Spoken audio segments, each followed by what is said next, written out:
Ilhan Omar gets absolutely ripped for her tweet about the Boulder, Colorado shooter's race. In this video, we're going to take a look at what Omar had to say, why even leftists are pushing back against her insistence on racializing the tragedy, and what's really behind that racializing, and why so many are standing up and rejecting this absurd racial logic once and for all. You're not going to want to miss this. Greetings, everyone. Dr. Steve here with you. Wonderful to be with you as always. We're here to give you each and every single day conservative hope in the midst of these turbulent and trying times, helping you to think better so you can feel better and provide for you a patriot path to freedom. So if you haven't already done so, you know what to do. Make sure to smack that bell and subscribe button. Also for you podcast fans, we've now reached over 2 million podcast downloads. So make sure to click on that link below and sign up for our various podcast platforms as well. We're now one of the top 20 podcasts in the nation for political commentary, and we have you to thank for it. We've also got links to our Rumble and Parler channels down below. We'd love for you to subscribe to them as well. Before we dive in here, before we do anything, make sure to click on that link below and head on over to my special website for my Patriot food supply. Gang, as we saw with the whole insane pandemic and nuttery over the last year, we don't need to wait for an emergency before we respond to one, and no one makes preparing for an emergency more ridiculously easy than my Patriot supply. Gang, they're simply the best. Their food kits last up to 25 years in storage. They include breakfasts, lunches, dinners, and if you act now, you can save $50 off a full 4-week emergency food supply when you click on that link below to my special website. Now, do not wait. I've got my food supply. Make sure you get yours. It's a limited time offer. Click on that link below or go to preparewithsteve.com and save $50 off your very own 4-week emergency food supply today. All right, gang, let's dive right in here. Congresswoman Ilhan Omar is facing a massive backlash for her racially inflammatory tweet about the Boulder shooting the other day. And as of course, I'm sure you all know, the United States has experienced another mass shooting, the second in 2 weeks. This one at a Colorado grocery store which left 10 victims dead. One of the 10 victims was a police officer by the name of Eric Turley, a devout conservative Christian man who leaves behind a wife and 7 children. It was absolutely devastating, horrific to say the least. The shooter, or the alleged or accused shooter, is a man by the name of Ahmad al-Aliwi Alissa, a 21-year-old of Syrian descent who's reported to be a far leftist as well as an ISIS sympathizer. Now, for whatever reason, literally from the moment of reports of the shooting, leftist liberals decided to make the shooting all about race. Kamala Harris's niece just assumed that the shooter was a white male. And you know what they say about assuming. But Harris's niece wasn't alone in racializing the event. Congresswoman Ilhan Omar tweeted out her response to the shooting saying, quote, "The shooter's race or ethnicity seems front and center when they aren't white. Otherwise, it's just a mentally ill young man having a bad day. Narratives drive our responses to awful crimes committed against innocent people. Pay attention to these responses and who is targeted." Now, needless to say, the backlash against Omar was swift and it was considerable.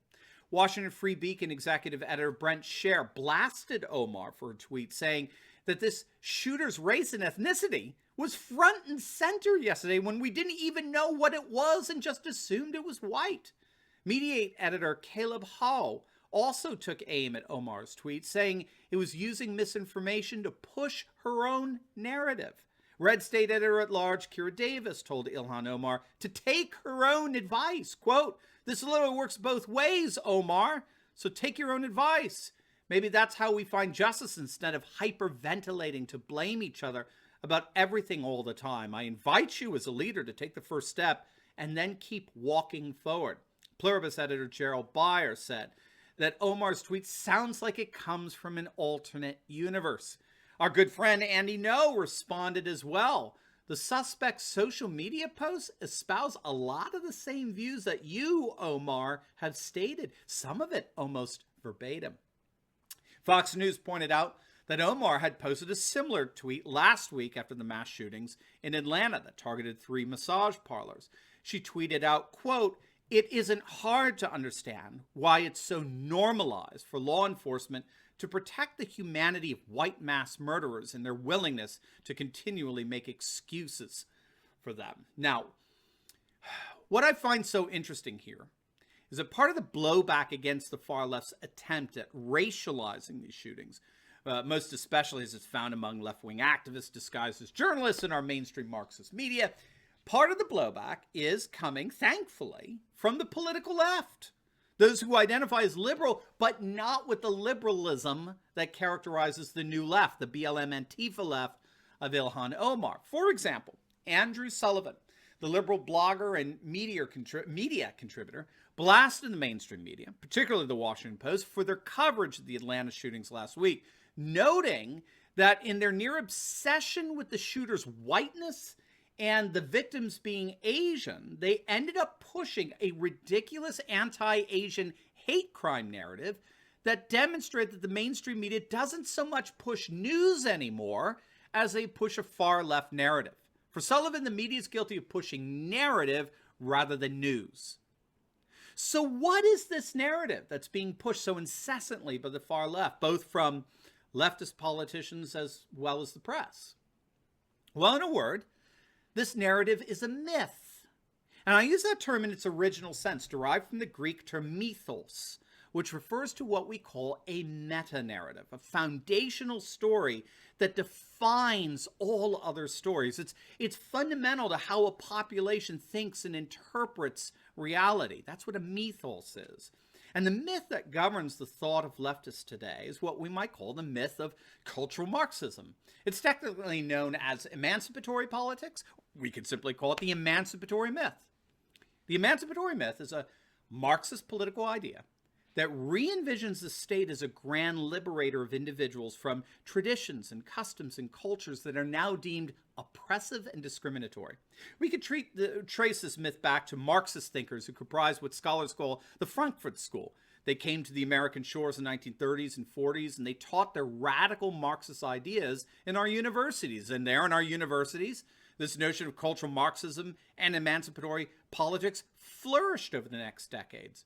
And it was during this time, particularly in the 1960s, that a new racial logic emerged that reimagined Western culture as a binary of antithetical power distributions made up of a dominant colonialist power, normally labeled white and male, that disenfranchises politically and socially minority cultures through sexist, racist, classist exclusions. And so as a result, racism itself was reimagined as something that applies only to those who have the power to dominate. So take, for example, this passage in a manual compiled by affirmative action officer Carolyn Pitts. We've talked about this before, and I'm going to quote her for you just so you get a real sense of precisely what this myth entails. Quote, "In the United States at present, only whites can be racist, since whites dominate and control the institutions that create and enforce American cultural values and norms. Blacks and other third world peoples do not have access to the power to enforce any prejudices they may have, so they cannot, by definition, be racist."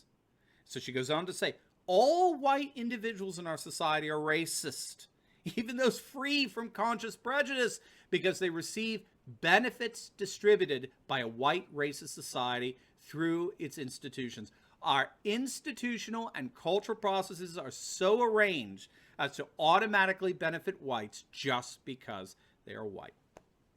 This is the emancipatory myth. It's the notion that Western society is organized around racially defined and enforced power structures where whites by definition have all the power to discriminate against and denigrate minority races. And so this is why mass shootings like the one in Atlanta last week can't be blamed on the motive that the shooter himself claimed for his own actions, which was his own sex addiction. The emancipatory myth requires that such a tragedy not be treated as an isolated incident. It has to be treated as a symptom revealing the painful truth about the epidemic of white oppression. In the Atlanta case, an epidemic of white on Asian oppression. You'll notice that Ilhan Omar actually went a step further here, arguing that white shooters actually get treated better than non-white shooters. She actually pushed this narrative, this emancipatory myth, to include the notion of freaking white privilege extended to mass murderers. Now, what's so interesting with that application of this emancipatory myth is it's precisely one that the media has been pushing. The media actually originally pushed the emancipatory myth to include the notion of white privilege when it comes to acts of violence. Now, before we get into that, if you are looking for some encouragement in the midst of all this insanity and the nonsense that's being spewed out on a daily basis from the leftists likes of CNN and MSNBC and the New York Times, you are going to find no better antidote than what's in the pages of my book, The Return of Christendom. Do not take my word for it. Just read through all the reviews on Amazon. There's over 260 of them.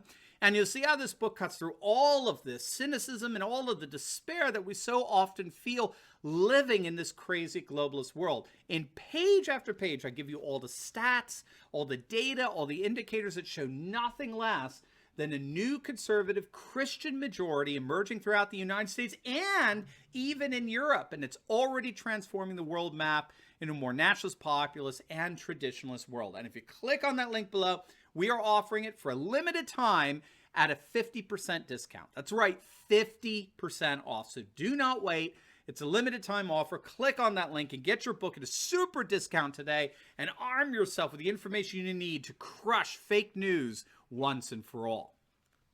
All right, scholars like Eli Steele actually pinpoint when Omar's notion of white privilege originally got attached to the shooter.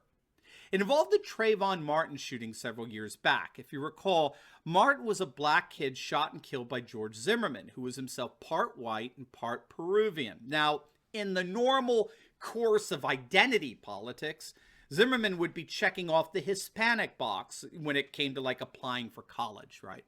But this got turned on its head when Zimmerman became the oppressor, when he became the shooter.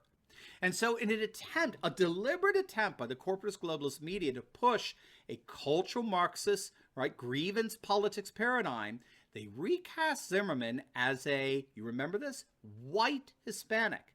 It was the first time that term was used. It was used over and over again for him. The term was made up, white Hispanic. And why did they do that?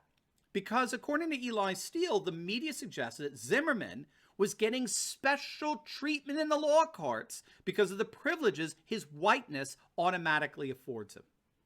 It was a clear and frankly repulsive case of the mainstream media deliberately fabricating a white-on-black crime narrative. And that's simply because in the end, as Andrew Sullivan pointed out, the narrative is the real story, not the news. The event is simply the occasion that the media gets to push the emancipatory myth. And it's very good news to see that more and more people, including even those on the left, are rejecting this myth once and for all.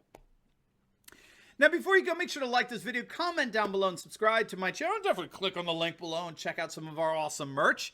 And you definitely want to check out my latest video I just uploaded. It's on how Joe Biden is collapsing as his polls have begun to implode. You're not going to want to miss it. So make sure to click on the link, and I will see you over there. God bless.